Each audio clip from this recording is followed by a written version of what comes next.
Now, Minister of Bangladesh, Minister Moni, is coming also from the regional meeting, right? So.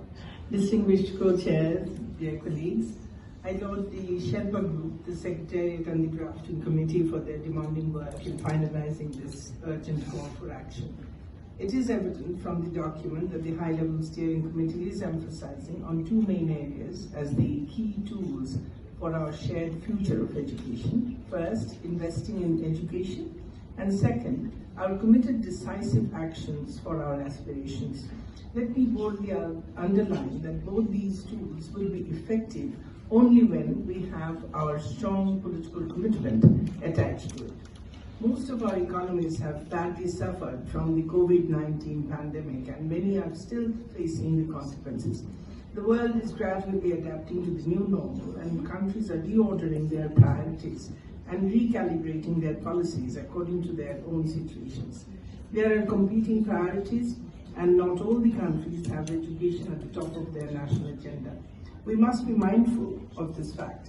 So we must either tailor our expectations according to the reality or design a support mechanism for the countries who might require the same for bringing education at the top of their political agenda and chart a new course for attaining the SDG 4 in time. Distinguished colleagues, our narratives should be able to sufficiently address education as a cross-cutting issue in the entirety of the post-COVID recovery discourse. When we address the vulnerables, we must not forget the forcibly displaced population, climate victims, and girls. HLSC cannot do this alone, and we must ask the developing partners and the UN system to join hands with us.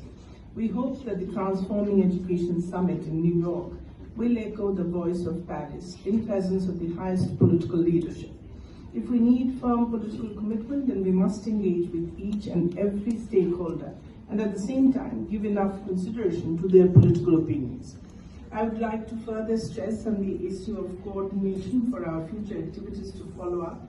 I joined at the Regional Ministers Conference in Bangkok earlier this month, and I found that many of the permanent delegations in Paris are not well aware of the activities that have taken place on the regional platforms, particularly in the Asia and the Pacific region. I think such lacking may create impediments for coordination and constrain the implementation of our common agenda regarding education. Therefore, we need to address these issues institutionally. Thank you. Thank you very much, Minister.